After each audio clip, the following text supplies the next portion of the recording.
Beauty is mysterious as well as terrible. God and the devil are fighting there, and the battlefield is the heart of man. Fyodor Dostoevsky. Now, I know I said that wrong, doctor, but I tried my very best. Ladies and gentlemen, a board certified psychiatrist and professor of psychiatry at New York Medical and the psychoanalyst of the faculty of Columbia University, educated from Yale to Princeton. He is the world's foremost scientific expert on the subject of diabolical attacks. Please help me welcome a friend and respected teacher, advisor, Dr. Richard Gallagher, MD, to studio. Dr. Rich, how are you doing today, sir? Very well, Sean, and it's nice to see you again.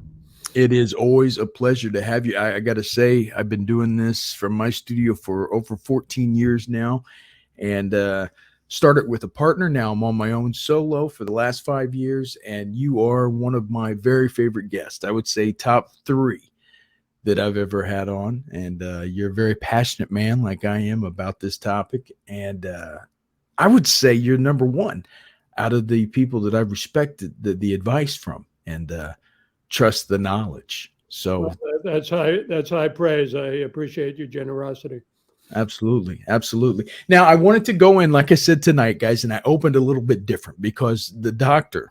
Gallagher has written a book, and it came out, about 2 years ago, Doctor? Yes. Demonic Foes, my 25 years as a psychiatrist investigating possessions, diabolical attacks, and the paranormal. Of course, written by our friend, Dr. Richard Gallagher, MD.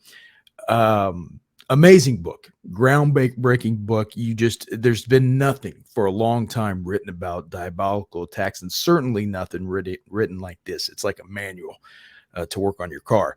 To put it down, it tells you and breaks down for you types of possessions, things I still wonder about, external, internal oppressions, things I want to get into that nature.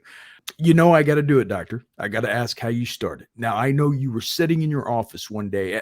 First off, I'm going to do this. I didn't want to do it, but I want to ask, because I'm a sports fan. You were quite the basketball player, sir, overseas. How did that start? No one ever delves into that. Well, how did the basketball career start? Semi-pro. Well, first of all, I'm 6'5". Oh my goodness, that helps. And I love basketball as a kid. I can't ever say I was a big star in America, but I was competent enough as a player to play semi-pro in France, and I loved it. I was kind of a big fish in a small pond. Right. Enjoyed it immensely, and it was a great way of me experiencing French culture. I'm a rare American Francophile, because by and large Americans don't like the French too much. Right. Out there in the provinces where I played, and also taught in a French high school, by the way, I found the people to be extremely warm and welcoming people. Sure. How did you get was it a scholarship out that way to where you were attending a college, or? Well, I had a scholarship in college. Believe it or not, it was after a competitive exam in classical Latin and Greek. Right. Princeton was not about to give me an athletic scholarship. Trust me, they don't do that to anybody, and they weren't going to do it to me. I can tell you. As a matter of fact, because I was a pretty serious student, I played JV basketball, and we had a traveling schedule. It was quite good, but it wasn't like taking up all my time. Sure. But I loved the sport. So after I graduated, I got an offer to play for a team in France, and it just was a wonderful year. I can't even imagine going to play semi-pro in a foreign country and studying that. Now, what were you studying at that time? Teaching, rather, at that time. Topics. Well, I'd always been pretty good at languages, and at Princeton itself, I studied some French and also ancient Latin and Greek. And so I wanted to perfect my French. So that's another reason I went over there. And in the French high school, I taught English to French kids. English to French kids. Well, quite the amazing life. And of course, in the book, we go right into your brother kind of followed suit, right? He went out there. He also played basketball, correct? He was a terrific basketball player, especially in high school. And then he went on to play at Notre Dame. Oh my And he had God. been over there for a number of years. This is my older brother. And Family of scholars. yeah. So we played in the same town, well, neighboring towns. And I think you might be referring to the anecdote in the book. He had always had, it was never a terrible case, but he always had warts on his hands, and he never could get rid of them. He lived next to this woman. Again, this was out in the French countryside, and he lived next to this woman who described herself as a good witch. A good witch. Right. I don't believe there are good witches, by the way. I think they all draw on darker powers. Although certainly she was a pleasant woman. And she instructed him to say some incantations and throw some beans over his shoulder, and the warts would go away. Right. The warts didn't go away, so he went back to her, and she said to him, John, who his name, she said, John, you have to really believe. So John said, well, I'll try to believe, So he did it again. And then he called me the next morning and he said, Rich, all the warts are gone. Right. And I was kind of skeptical of that sort of thing at that age. Younger brothers give older brothers a bad time and vice versa. So I said, well, look, this is psychosomatic, all that. But I do believe that he experienced some abilities of this woman. I don't think, Sean, I think you remember me talking about this. I don't think that was a healthy thing for him to do. Right. But it shows that such practitioners, let's call it, who often see themselves as benign, still have some indisputable abilities. Now, again, it's not because of her.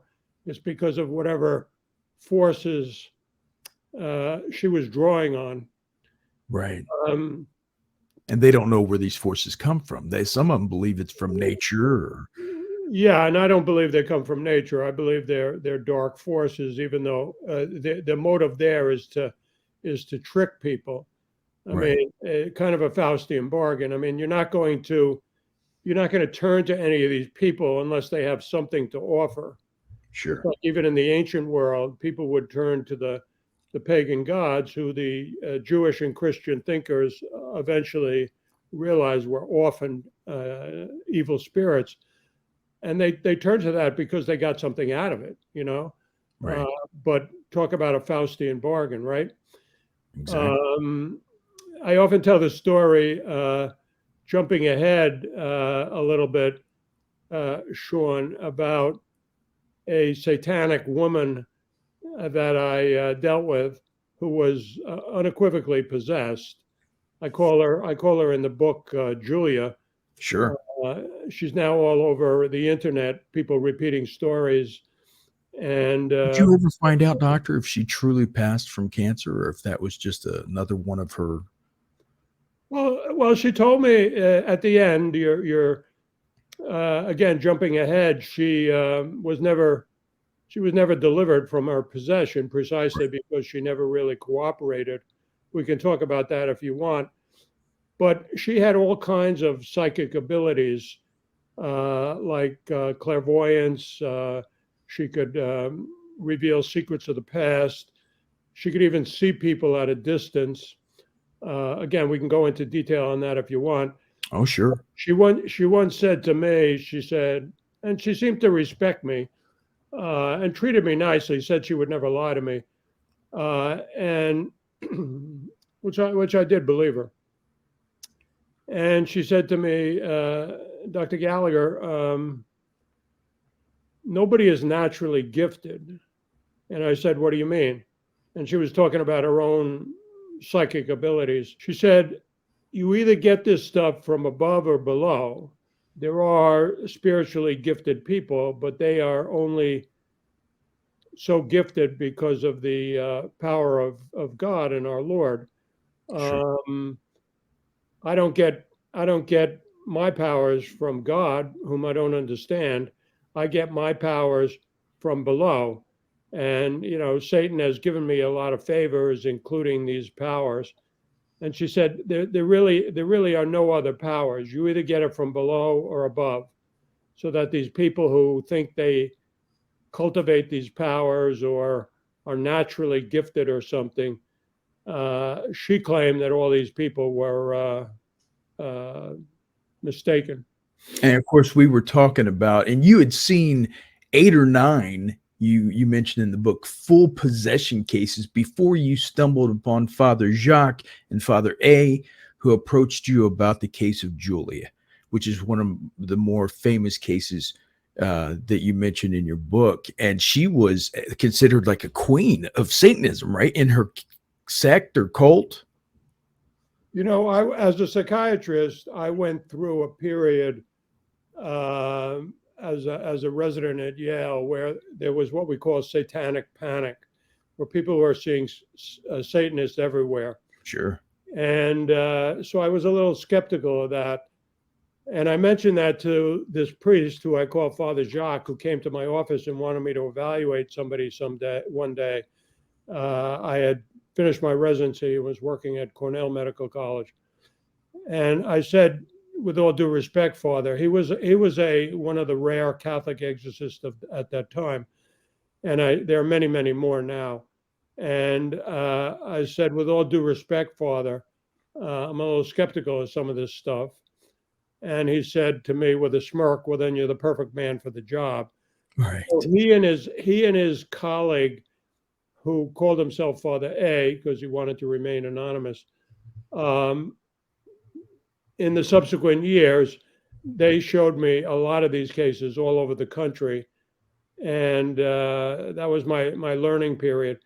And eventually it culminated in them introducing me to this rare, I regarded it as a rare, fully committed Satanist woman who described herself accurately as the queen of a cult of Satanists. And with her, I was off to the races because it was a truly described by the exorcists themselves, very experienced guys, as a once in a century case. Yeah, because of the levitations, the cat fight. And for you folks who don't know, Dr. Gallagher, the night before he first met Julia, the cats attacked each other. And Julia had knowledge of that the very next day when she met you on your front doorstep. It was a strange incident. My wife and I were in bed, and about 3 a.m., our cats, who were normally fairly well behaved, they just went berserk. And they started clawing and scratching each other. We wondered if they had eaten bad food or something. We separated them. We went back to bed. And then, somewhat to my annoyance, Sean, this priest who was desperate that I meet this woman, not because they needed my opinion. They already knew that she was possessed, but they wanted me to talk to her about her ambivalence. I get a doorbell ring in my house, and I trudge down the stairs, and he introduces me to this woman. And the first thing out of her mouth is, she says to me, hi, Dr. Gallagher, nice to meet you. I've heard about you. And by the way, how did you like those cats last night? So I was quite annoyed. I later told her, don't ever pull anything like that again, or I'll have nothing to do with you. Sure. And I was also a little perturbed at the priest. I said, Father Jacques, again, not his real name. Everything in the book is completely accurate, but I changed the names of people. And I said to Father Jacques, please do not bring a Satanist to my neighborhood again. Yeah. He apologized, but he said that he was desperate to have her meet with me so that I could talk to her about her underlying, very mixed feelings about getting help. I'd be afraid she'd put a hex on my house or something just by having her present, you know? So, but then again, I have alleged haunted artifacts here in studio. I've had them blessed. They have rosaries hanging around them. A couple of haunted artifacts, because this is why I've done this for 30 years now. You collect things over the years. You study, you research. The first book I studied was the Bible. And then I went on from there to, you know what I do. You know more than most people about what I do. I've talked to you at great lengths about it, and I have been attacked, and my loved ones before. One time. These shows you see on TV with the scratch marks on the chest and the guy gets possessed every 5 minutes. It does a disservice to actual people like me that are spending hours in shadows with little radio boxes trying to get voices to tell us things possibly about the other side, a description, or about what happens at the time of departure. A lot of times the voices that I hear on the thing say, "We wake up," things like that. Now, you've told me that the majority of these things, are demonic flows. I grew up in a haunted house, that there was a ghost of a woman there. My dad seen her, my mom. This always happened. She never did anything. She tugged on my bed sheets. I would hear the whispers. Everybody through the house seen this thing happen, but she never did anything. There was no possessions. She never hurt anybody. I don't know. Was that a demon? Was that this lost human soul? Well, look, I mean, it's a complicated subject, as you well know. I'm a Catholic, and we use very rigorous criteria. In other words, we don't jump to conclusions. And what are called the extraordinary attacks of evil spirits, basically, terminology differs by culture, but basically consists of the rare possessions, the somewhat more common, what a lot of us in America call oppressions, which can involve attack on a person, or sometimes even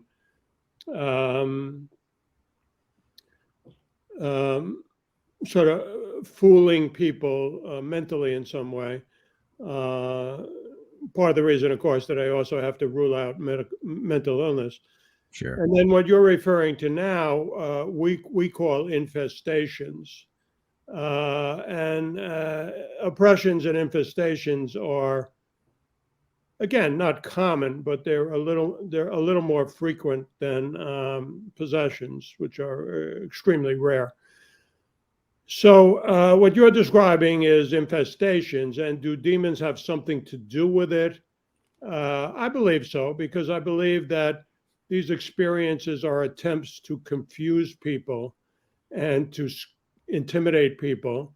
They're obviously spiritual phenomena. So if you put the words together, somehow evil spirits are involved, however one variously interprets exactly what's going on. Well, I definitely know through my time, and I know when I spoke to you about the spirit box and stuff like that, you were not having any of it. You said, I respect you, but I don't deal with that. And, and I respect that. Because I do that right here in my office. I put the microphone up to the box and all I do is ask questions. That's it. I guess you could say it was like a modern day Ouija board. I don't know, but it's using Tesla type. I mean, even Tesla and Edison believed we could talk to the dead by using technology. I mean, this is nothing new. And it's added to, over the years, different things. It's AM, FM frequency sweeps, and it's believed the dead use the frequencies to create vocal patterns or vocal cords, basically. They have these conversations, or it's never a conversation. It's usually a sentence or one or two words. I always have a rosary in my hand when I do these things, and I've held them up. And these things, whatever it is on the other side, either human departed, because I get a lot of help me's, I get a lot of I'm deads, and I've had joyous voices too, where it says a lot of good people here, things of that nature. Oh, well, again, could be all tricks. I have no idea. I'm not trying to be friends with any of them, but they do recognize Christ in the sign of the cross, because I've held it before this camera that we're looking through right now, and they recognized immediately. The lady responded, Jesus. I said, what do I have in my right hand? Said, Jesus. But I have noticed, rare, but at times, I asked just a couple of weeks ago, are there angels in the realm that you're at right now? And it said disdain. And then one said, when I spoke about angels again, I said, are there angels where you're at? And it said, those bastards, or something like that. So, of course, those are evil entities, or people, spirits, souls, whatever. What would you tell somebody that does these? Because the boxes, the technology keeps coming out, stuff like that. If they're going to do it, is that right? By having a rosary, by saying a prayer before you begin? Is that even a hope of protection? Because in the Bible, Doctor, that's what I wanted to ask you about. The Bible mentions anyone who gets involved in this field needs to have spiritual protection. Right. So you've got to protect yourself. But you also have to realize that these creatures are sadistic and very intelligent, and they are constantly attempting to fool people. Right. I don't really believe that technological solutions in this case can truly access them. I don't. Right. I think they can pretend that it does, because they can manifest in whatever ways they want, and they like to stimulate people's false beliefs as well, that somehow you have a technical solution to communicating with them. Right. I mean, you made a nice analogy to a Ouija board, which, sometimes kids play with. I don't think it's a great idea, but sometimes kids play with somewhat innocently. But it is ultimately at heart a way of attempting to use a device, a little less technical than you're talking about, but a device to communicate with spirits. And spirits want us to communicate with them because they want to engage us and they want to fool us. I never speak to spirits. I had a guy once who was possessed, and he asked me, interestingly, apropos of what we were talking about before, he asked me if I wanted to speak to his possessed entity. And I did ask him what was the name of the entity. And you know what he said? What was that? He said it's Zeus. Zeus. And I said, no, I don't want to speak to Zeus. Right. Because I don't engage with these creatures. That's what they attempt to do. And I warn people about doing that. But I'll tell you another interesting anecdote that I also wrote about in the book, which you may remember. I had a woman, very salt of the earth Italian-American woman, who came to me and she told me that she was getting these messages, and she was clearly not mentally ill. She had already been to several other psychiatrists who couldn't figure out what was going on, but never regarded her as having, hallucinations or anything.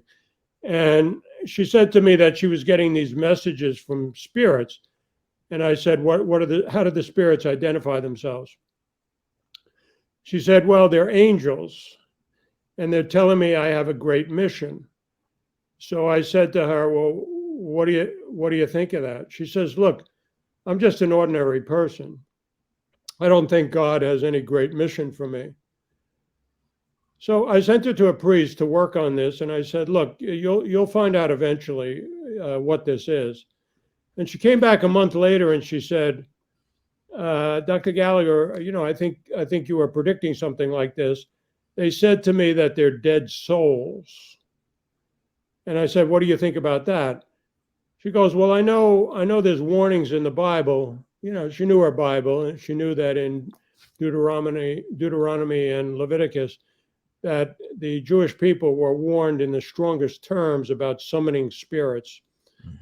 So she said, I really question whether that's true. And I said, well, you seem like a fairly sensible person. Keep praying and keep getting the prayers of the priest. And finally, she came back to me and she said, Dr. Gallagher, maybe you suspected in this from the beginning, but I think you did. They finally revealed who they are. And I said, who are they? And she said, reluctantly, which is a very telling adverb. Reluctantly, they revealed that they were evil spirits who had just been pretending to be either deceased souls or angels. It's amazing they revealed that. Huh? Amazing they revealed that. Well, what happens is the same as in possessions. They don't want to reveal it. And they're as our Lord said, they are creatures of the lie. And what will happen in exorcisms, I've observed about 200 exorcisms. Again, I'm not an exorcist myself, but I've, been invited and observed them. And the same thing happens in an exorcism. So the demons will say, I'm Judas Iscariot, or I'm your Uncle Jimmy. And they often will provide information about Uncle Jimmy that they would have no other way of knowing. And so they fool people into believing that, or they may pretend to be an ancient god. And it's only with the greatest reluctance, Sean, that they are forced, and it's not by the priest exorcist, it's by our Lord. Sure. They are forced eventually to admit who they are against their will, and then they give a demonic name. So that is their modus operandi. They are constantly pretending to be something else, and they do this across the board. I mean, even in ancient times, if you remember the story of the Delphic oracle in Greece, yeah. They would go to people, emperors and generals would go to get this so-called hidden knowledge. They call that latra in Latin. It's another sign of demonic activity. And they would speak to this peasant girl who would go into a trance. Now, that was a voluntary possession because she would allow herself to be taken over by a spirit. And out of her mouth would come a voice, not her own, and she didn't remember it afterwards, just like in a possession or many possessions. And she would say, this is the voice of Apollo, and the battle will be decisively finished in a year. Sure. And so she would have this sometimes ambiguous but accurate knowledge because demons don't know the future, but they can predict things pretty well. Now, that woman was temporarily possessed by a spirit who pretended to be Apollo, just as this guy that I consulted upon who claimed that Zeus was possessing him.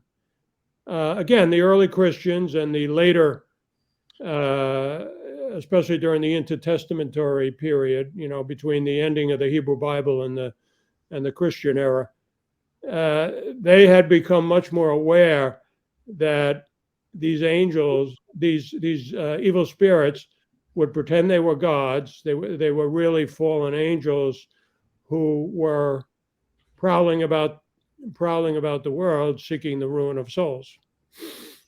Sure. And I would see from a Christianity standpoint, no false gods before me.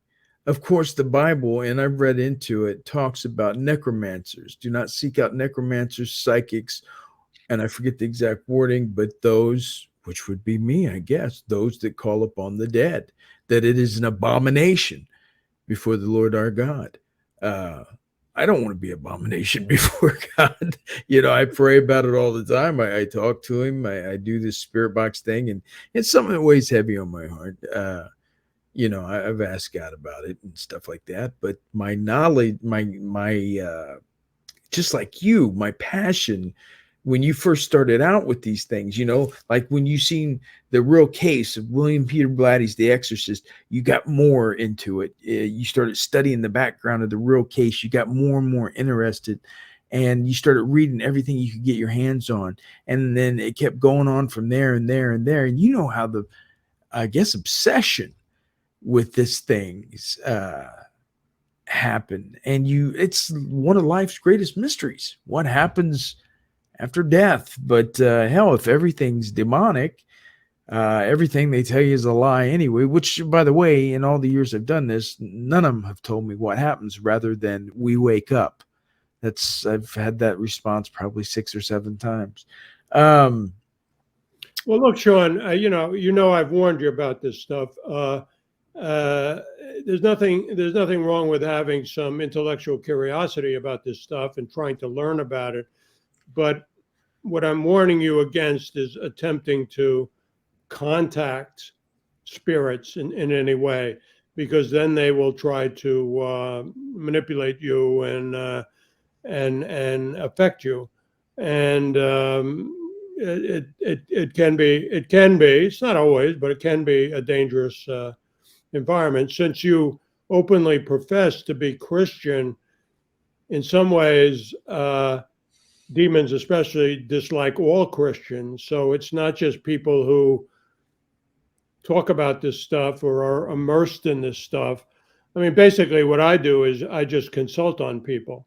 And I make sure that they don't have a medical or psychiatric illness. That's my job. But in the process, of course, I've learned a lot. But I don't engage with them during exorcisms. Aside from the exorcist, people are strongly discouraged from having any conversation. There is a natural curiosity, and there is nothing wrong with attempting to increase our knowledge of this field. After all, Jesus Christ talks about this stuff at length in the Gospels. But at the same time, you have to be careful about becoming a bit of a target yourself. Right. Absolutely. Let's move on with some of the cases in later years after Julia. Of course, we were talking about poor Julia wasn't delivered. And we think it was because Julia really, truly didn't. She was afraid to finish the exorcisms, right? She didn't want to go against Daniel, which was her boyfriend. And they would, for you guys out there that don't know, read Demonic Foes. Go out and buy it today. You can get it online, wherever books are sold. It's on Audible. The doctor talks about the case of Julia, and she was dating a man named Daniel, which was high up in the sect or the cult of the satanic worship. And she was afraid of this man and afraid of what the cult would do to her. So she went to the priest and Dr. Gallagher for help. But she would never finish through. Like, she was scared. She would freeze up and she wouldn't let Dr. Gallagher and the priest, continue to help. And in the end, the devil wins. She finally gives up and tells Dr. Gallagher and the priest that she was diagnosed with terminal cancer. But when it came time, Dr. Gallagher started asking if he could have access to her reports, her oncology reports. She denied access. So was that again the devil lying that, or did she really die? It's one of those things. But the next case happened about 4 years later in Chicago. The case of Juan, a 51-year-old gangbanger, old school gangbanger, tattooed up from head to toe, right? He practiced Santa Muerte, Holy Death. I don't know. Was he part of MS-13 or?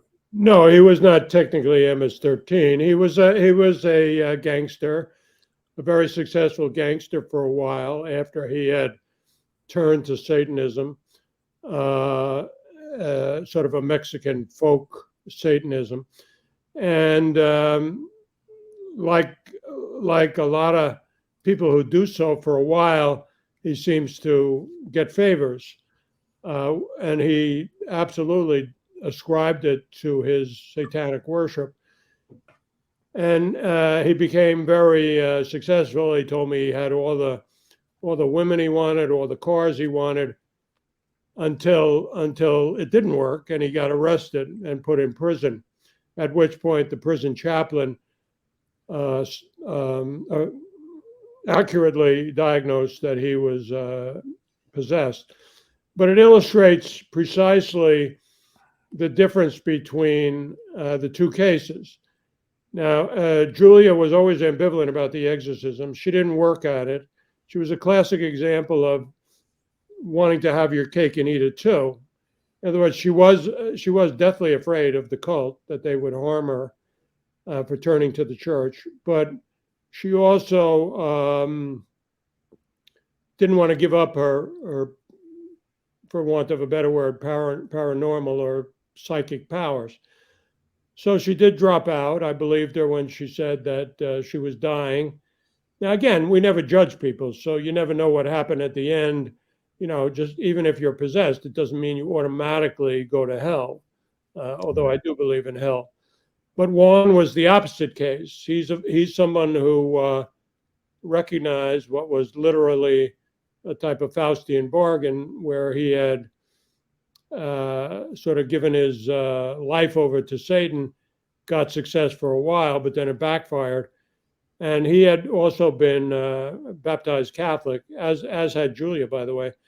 And so eventually he recognized the error of his ways. He started to reform his life. He started to get back to church and praying. And because of that, eventually he was delivered. In other words, we shouldn't think of exorcism as the whole thing. Exorcist prayers, deliverance prayers are very helpful, but the person has to reform their life at the same time. Julia refused to do that. Juan, by contrast, absolutely worked at it, and that was part of the process of his liberation from a possession. Now, in his case, his wife also told me that she had seen him levitate. And Julia, about 12 people, told me that during the exorcism, she levitated. So again, these were pretty unequivocal cases, which is why I write about them in the book. And they show that we're always looking for sound evidence of demonic involvement before we jump to the conclusion. I myself have to rule out medical and psychiatric problems like multiple personality or psychosis or just a highly suggestible histrionic type of person. And that's the core of my job. Again, I'm not an exorcist. Right. Now you have went to be present for some of these exorcisms, many. Exact, right? And this is over many years. And, I'm an academic psychiatrist. I've had a family. So, it's not like I have a lot of time. Right. But when I can, at the invitation of the victim and the priest, I will attend some of them. And so I'm pretty familiar with that too. The voice, are they the same when a person is fully possessed, not oppressed, fully possessed, which means the doctor describes in the book that full on possession is when someone goes into a basically trance and has no knowledge about what they did or said when they come out of it. That means the spirit or the demon takes over completely. That's possession. Oppression is, help me out, doctor. Oppression is when a person... It's an attack. It's an overt attack on an individual, as opposed to infestation, which is kind of a presence and attack on a locale or a house or something. But oppression also takes various forms. It's actually more important that a psychiatrist get involved with discerning oppressions, because they can be quite confusing, because they're a kind of attenuated attack, whereas with a possession, sometimes it's so obvious. I tell people, look, how many patients do you have who levitate and all of a sudden can speak perfect Latin and see people at a distance, that sort of thing.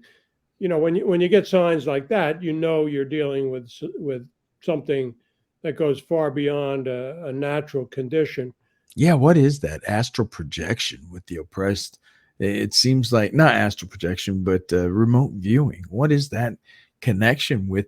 I mean, because hell, our military studied remote viewing and stuff like that. Is that demonic as well? In my opinion, yes. Really? Again, going back to this dramatic example of Julia, she often told me she could see people at a distance, and I challenged her at one point. I had a kind of, I mean, again, Sean, keep in mind, none of these people are patients of mine. I don't write about patients. Sure. These are just people that I do consultations for, usually at the request of clergy. And finally, I wanted to pin her down. And she told me that she could see the chief exorcist, who was this guy called Father A, who, like Father Jacques, had become a friend of mine. And I kind of joked around with her a little bit, and I said, "Okay, Miss Smarty Pants, what is he doing now?" And I knew where he was. He was 100 miles away. And she said, "Well, I know he doesn't usually do this, but he's walking along the beach a couple of miles from his rectory, and he is saying his mumbo jumbo prayers." I said, "What is he dressed in?" He had been in the military. He had been a Marine, and she says, "Well, he has his khakis on, and he has a blue windbreaker." So I called him up right away. I said, "I'm going to call him," and I said, "Father A, you know, how are things? What are you doing?" He said, "Well, I'm saying my priestly prayers, the breviary." And I said, "Where are you?" And he said, "Who wants to know?" So I said to him, "Well, Father, just humor me." He said, "Well, I decided to take a ride to the beach, and I'm saying the prayers walking along the beach. And what are you dressed in?" He said, "Well, I have my old khakis on, and it's a little chilly, so I have my windbreaker, my blue windbreaker." And then it dawned on him. He said, "I know what's happening. You're talking to Julia, right?" And I said, "Exactly." And I remember his comment. He says, "She's something else, isn't she?" Mm. So she had done that. That's remote viewing. And these are the kind of, parapsychological phenomena that people often think they possess as gifts, but they're getting that gift from somewhere. Now, I don't mean that there aren't spiritual gifts too. Sometimes there are, but I think the majority of these sort of gifts are actually from below. Well, explain to me, doctor, because with what I do, like I said, it's a constant battle of the soul and the mind and the heart to try to serve God on one hand and do what I do on the other hand, which may or may not be approved by our Lord. I doubt it. It's probably judged very harshly, and I'll find out one day. But at least I pray for forgiveness and I ask for help when I go into these places and things. What do you think the Bible means? Because in one section it says necromancers, psychics, the dead, do not call upon these people, do not seek them out as abomination to God. Then in another, I wish I had the verses in front of me. Then in another part of the Bible, it says to test the spirits to see if they're from God. It's very confusing. It's what does that mean? To test the spirits to see if I can't seek out spirits to understand them or how can I test them? Well, what the latter quotes are referring to is a type of discernment process, which I do myself with individuals. That in itself is not frowned upon. Priests, exorcists, deliverance ministers in Protestant churches, they often will test the spirits. They may even show them a crucifix or something like that.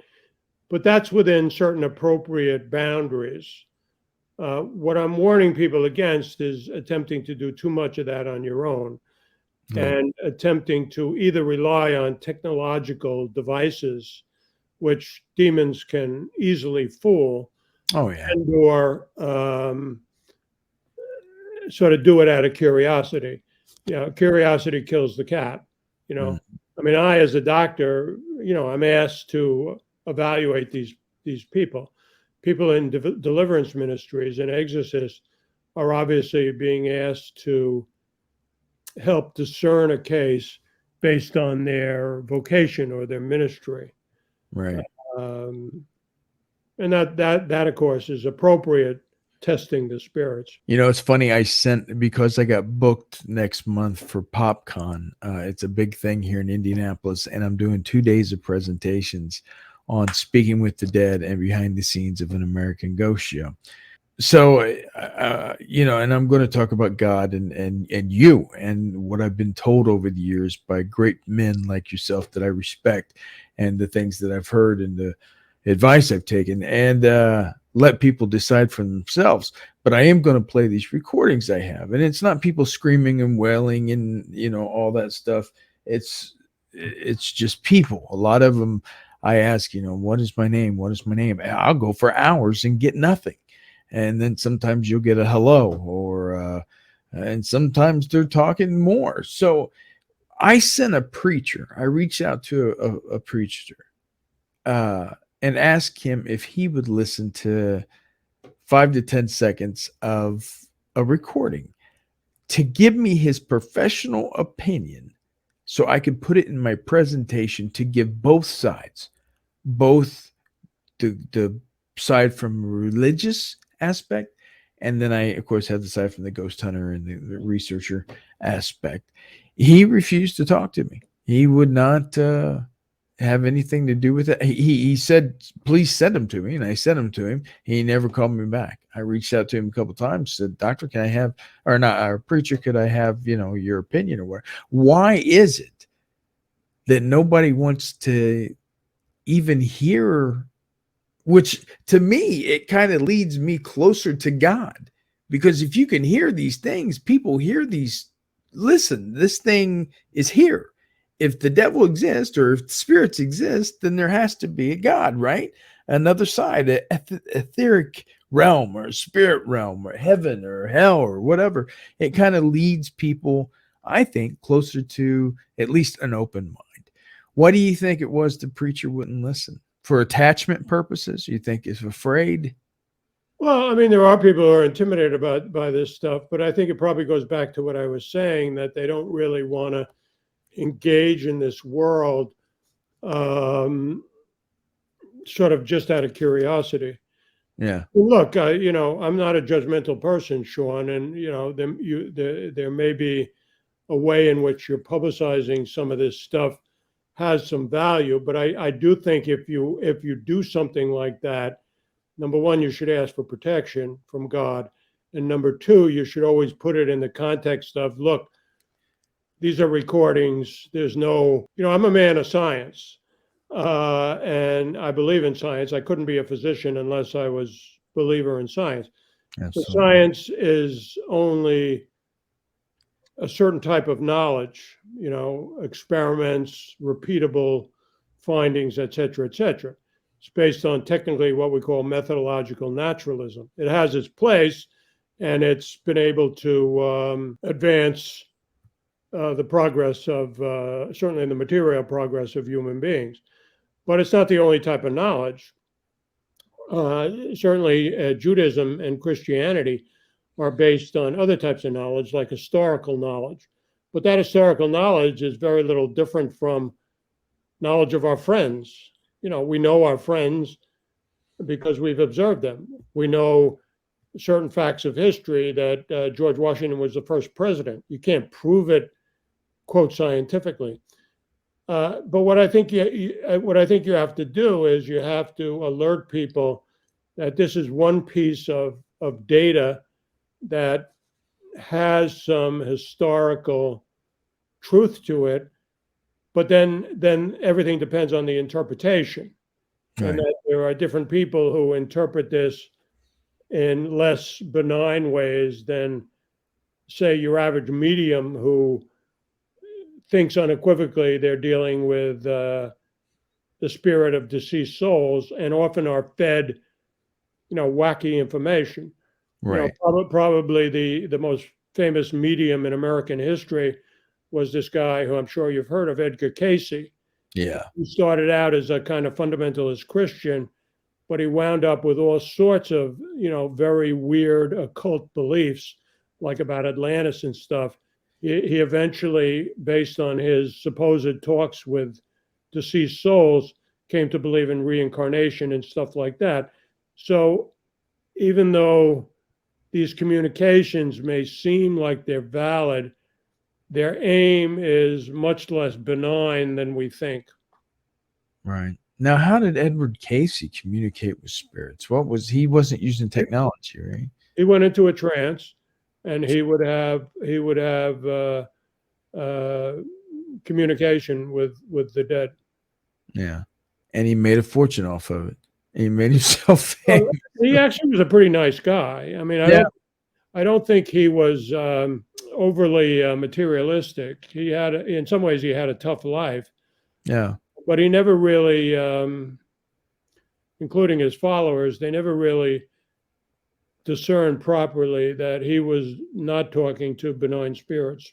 Right. Absolutely. Well, let's move on. You also mentioned M. Scott Peck, Glimpses of the Devil, of course, the author of that. What's the story with Scott Peck? He tried to lead a lot of people away from the church and religious beliefs, right? With these books? Well, no, I think he was a genuine Christian at the end. And I think he probably had some minimal contact with people who had demonic attacks. The problem with Peck is it's like he was trying to reinvent the wheel. He was acting like he was going to revolutionize science by providing evidence for his findings about demons. I mean, this literature has existed for centuries. And there are many Protestant as well as certainly Catholic and Orthodox experts in this area who already had broken down in their own literature about demons all these different categories. We didn't need Peck, and I'm not meaning to be critical of Peck, but we didn't need Peck to start acting from scratch. But I just think he was unaware of this whole literature that already existed for centuries. Father A, who I spoke to, always felt that, who lived not far from where Peck lived, he always felt that he could be instructive to Peck, and he offered to show Peck a case. And again, I'm not criticizing Dr. Peck. Sure. But Peck said, "Sure, I'll come if I get my usual fee." and my priest friend, Father A, said, "What is he talking about? I was inviting him to learn something, and right, charges a fee." So again, I don't mean to be overly critical of Peck. He was a interesting explorer of this realm, but he was very much a beginner. Yeah. Let's talk about something that happened this very past week, and you may or may not have seen it, but it was historic. For the first time on the House floor, the House of Representatives, we had 3 whistleblowers on the UAP UFO topic, and they've all came forward. And this new David Grouch, which was a high up in the military complex, says that we have recovered. He didn't say alien bodies. He called them biological entities or whatever he called them, but it's alien bodies. And he said, we have the craft. We have the craft. We have the bodies. And he swore under testimony, which I know doesn't mean much in front of Congress these days, but he did swear under testimony and said he will provide the names and the people of basically the shadow government behind closed door sessions. So Congress is apparently getting all this information. The other 2 whistleblowers concurred with a lot of the stuff he said. They brought in the 2 F-18 pilots that, you remember how they were trickling the release of the FUFO videos. They brought in those 2 pilots, and then they brought in this David Grouch guy. And he's the one that's saying he's afraid that people have been killed over this topic, that our government have had people killed, blah, blah, blah. What do you think? If this is true, if aliens exist, which in my mind, I do believe that they do. It's a big universe out there. And now whether they're here or not, I don't know. What do you think it's going to do to religion, to our whole structure of belief? I mean, I think the first time one's going to get popped in the head by a shotgun when they first show themselves. I mean, what do you think it's going to do? Is it going to be a good thing for faith, and what's that do for spirits and demonic? It blows everything out of the water, right? If we're not alone, because it says man is created in God's image, and all of a sudden you get these things that are. Do you see what I'm saying, Doctor? What do you think how would it have an effect? I've always tried to avoid this subject. I'll tell you why. For instance, I don't write about it in the book because I think it's a tricky realm that there are a lot of misconceptions about. First of all, it's quite clear that strange things go on. Right. Now, a lot of times, they turn out to have natural explanations. But a lot of times what happens is people have sort of psychic experiences in the psychic realm that they misinterpret. Now, there are even some experts in alien encounters who believe that some of this is demonic. Right. Also, people know very little about history because these type of phenomena have also been reported in ancient times. Visitors from a different realm or a different dimension. Some of the most astute experts in this area actually believe that this is another one of these ways that in certain instances demons are fooling people. I don't think that's an implausible hypothesis. What I don't think is that there is true evidence that, and remember, demons can also, how can they possess people? They have some ability to affect material reality. So they have a ability to materialize. So it's a complicated realm. I try to stay away from it because I think it's another way that people get confused. The so-called science of this stuff never advances. Do I believe in aliens? Absolutely not. I don't think there is sufficient evidence. And I believe that there are a lot of crackpots who get involved in that field. Sure. Well, we do have some pretty compelling, at least video of UAPs, unidentified aerial phenomena, or scooting through the air and stuff like that. So, I mean, there are these weird phenomena, and are there other explanations? Sometimes there are. Yeah. Sometimes they could be this whole realm of the paranormal that has an explanation that I think is often far darker. Some of I think there's a guy named Hynek who had studied these things, very bright guy who had studied these things.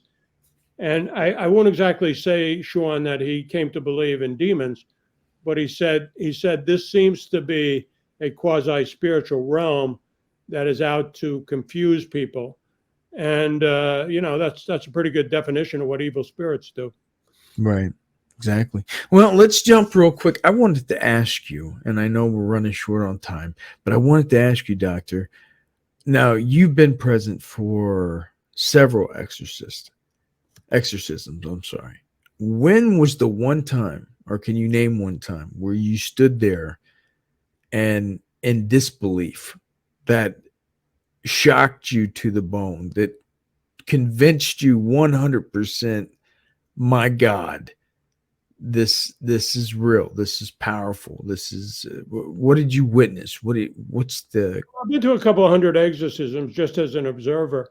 I would say the most disturbing experience I ever had actually occurred outside of an exorcism when I was in my house and the priest, Father Jacques, was inviting me to come to the exorcism, and the same voice that had come out of Julia's mouth, very threatening, basically speaking to the priest, saying, you effing priest, leave her alone or you'll pay for this.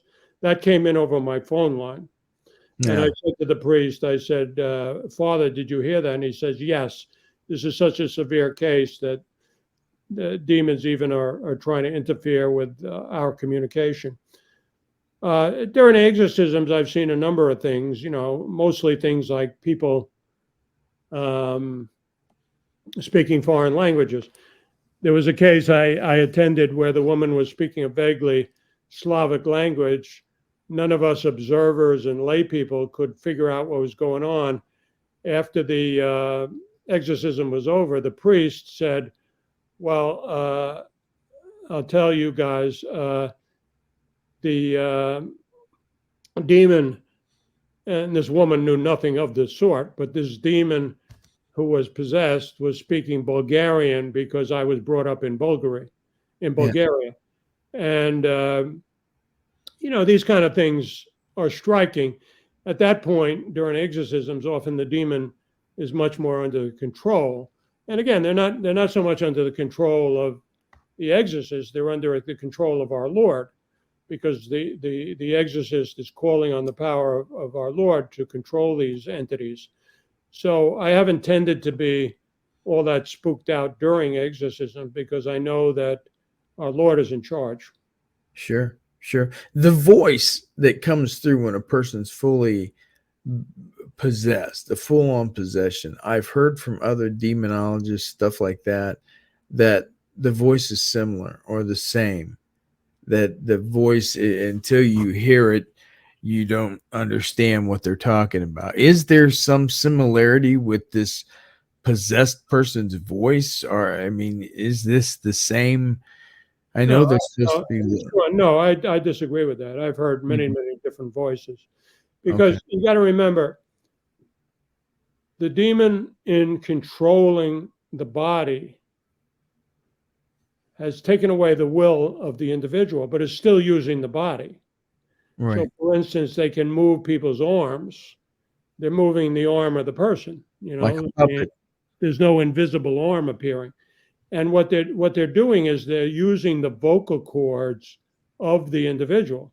So you're going to get a certain difference, certainly in character of the voice, but it's going to be affected differently by the vocal apparatus of the individual. Now, it sounds often very spooky. It certainly sounds malevolent. It certainly lies. It certainly is sadistic. So there's a certain creepy similarity, but the actual sounds vary greatly from person to person. And it's always a psychological attack, right? On everyone. Well, it's a literal attack. Again, it's like material manifestations, like a demon who causes creepy noises on staircases. They have the ability to affect material reality to an extent. Their power is limited. But on the other hand, they're using material reality. It's not just psychological. Right. Well, let's talk real quick before we get off here about something very exciting. The doctor told me before we just went on. His book, of course, amazing, Demonic Foes, My 25 Years as a Psychiatrist Investigating Possessions, Diabolical Attacks, and the Paranormal. There's a chapter that's going to be made into a Hollywood movie. Yeah, there's a famous producer in Hollywood. His name is Jason Blum. He did a lot of the Paranormal Activity movies. He's done some very, very credible movies, including one with Spike Lee. He's doing the new Exorcist. Say it again? He's doing the new exorcism movies. I think he's doing a renewed Exorcist too. He has an interest in horror films, but goes beyond that. So he contacted me and he said, this is the greatest set of stories I've ever heard. Would you participate? And he actually offered me a position of executive producer. He said, would you participate in making a major movie about this character of Julia? He said, the story is astonishing. And look, I had some reluctance, careful what you wish for, right? Right. But, I said, sure, I will agree to do that. And so the movie is in the process of development. We already have a Academy Award-winning director involved, and looks like it's going to happen within a couple of years. That is amazing, and I can't wait to see that. That's going to be epic. They usually put you in the film too as an executive producer. Well, they'll probably have some type of character. I mean, I hope Yeah. they don't take too much dramatic license, because the whole point, the whole value to me of the movie will be to tell this truly remarkable story in a truthful way. Often Hollywood distorts this stuff. I mean, it's a little bit like, in the original Exorcist, that was based on a case, but Blatty fictionalized most of the details. He turned a 14-year-old boy into this 12-year-old girl, Reagan, and he added a lot of details, which he had read about in historical cases. Yeah. Surrounded it with a kind of hokey detective story and an absorbing personal story. But yeah, it was highly fictionalized. I told Jason that I thought the movie would be much more effective as just telling the straight story of this possessed Satanist. The movie is going to be called The Satanic Queen, which is how she styled herself. So I hope they do a pretty good job. But when you work with Hollywood, you sometimes you have to live with what they decide. It's been rough here lately with the Hollywood stuff. They just don't make movies like they used to, like the good ones, The Exorcist or The Shining. Or do you agree? Like, it's just different now. I like those. Yes and no. There are some good movies. A low budget movie that was made recently, which you ought to catch if you can, is Nefarious, and that is about a guy. Again, it's that one is somewhat exaggerated. Again, my movie, I hope, is not exaggerated, because the story itself is so dramatic. You don't need to exaggerate, but it is somewhat exaggerated conversation between a possessed criminal and the psychiatrist, and it's quite absorbing, although it's a little sort of intellectual. But if you have a taste for that sort of stuff, it's worth seeing. Yeah. And to end the show, can we talk briefly about the case of Sarah? She was an eternal oppression. That was what you diagnosed her as. Can we talk about that real quick, Sarah? No, wasn't I forget what false name I used. Wasn't this the woman who I talked about, who had felt she was getting messages, and eventually the demons revealed themselves? Yeah. Yes. Yeah. She was that woman that I described, who eventually was, again, fully delivered of this kind of bizarre set of messages. First, that angels gave her a mission. Second, that deceased souls appeared to her, and finally, against their will, they had to admit that they were demons. Yeah. I always wonder where these satanic, and because I've done this so long, I have met Satanists and stuff, but where do they go? Where do they have their sacrificing of babies and all this stuff? Because it's so hard to believe that these people do this stuff. And there is exaggeration about some of these stories. You have some of these books out which they make up stories. That's happened. Having said that, there are rare, genuine Satanists. Obviously, they engage sometimes in criminal behavior, so they're not going to make themselves too overtly known. Right. But they do exist. Julia was a prime example.